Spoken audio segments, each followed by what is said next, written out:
discuss the skin, another important sense organ, and this is the biggest sense organ comparatively the remaining 4 sense organs, right?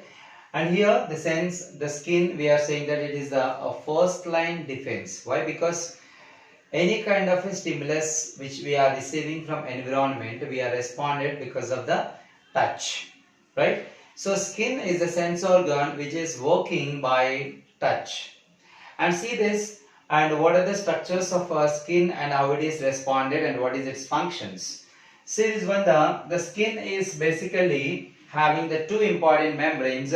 One is epidermis and endodermis. Epidermis, endodermis. Epidermis, epi in the sense of outermost layer. Outermost layer. This outermost layer is classified into 3 membranes. Classified into 3 membranes. One is a cornified membrane, granular middle membrane, and Malpighian inner membrane.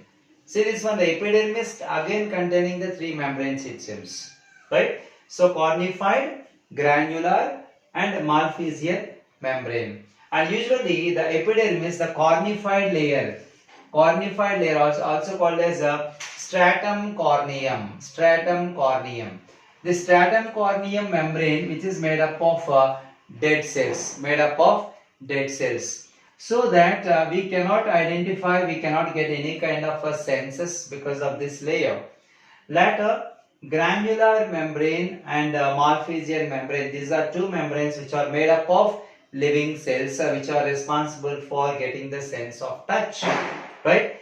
And these 2 membranes, when we observe that the membranes which are containing the living cells, usually in the palms and soles, the membrane of a cornified is little thicker, so that when you prick with a sharp or a needle, any kind of a pin, a safety pin like that, when you prick it into the little, you cannot identify the pain because the cornified layer or stratum corneum, which is made up of dead cells. When it enters the granular or Malpighian, automatically you will feel the pain because those 2 membranes are made up of living cells and which are having the blood circulation and the blood vessels also we can find. The latter, the endodermis. Endodermis is the second membrane which is a elastic and a connective tissue. Elastic and connective tissue. Elastic in the sense of we know that it can be expandable, and it is a connective tissue connecting the body parts and the muscles and bones it seems, right? Later when you see the diagram of skin, you can see that the epidermis, this is epidermis it seems, and the bottom is endodermis. This is the endodermis layer. In the endodermis we are observing the blood vessels are there and fat globules also be present here, the fat globules, and this is generally called as adipose tissue which can store the fat and which is responsible for preventing the heat loss from the body. And also the nerves also we are observing in the endodermis only. So when the needle, when you prick it to the little depth, we can have the sense because of the nerves also be located in the endodermis only. Later, the sweat glands. These are the 2 important things we can observe, that sweat glands and oily glands. See this one, this is the hair. So the hair present on the skin, see this one, the how much depth the hair is having, and the origin of hair, it started from the endodermis it seems, right? The oily glands and sweat glands. So coming to the sweat glands, usually the sweat glands can able to reduce the body temperature. Usually whenever the body temperature increases, we are getting the sweat, and sweat brings the body temperature to the normal, and we are avoiding such kind of problems and make the body becomes wet and cool. Later, the sweat glands not only make the body cool and also secreting waste materials, because skin is also one of the most important excretory organ which excreting the waste materials like excess of salts, sterols, and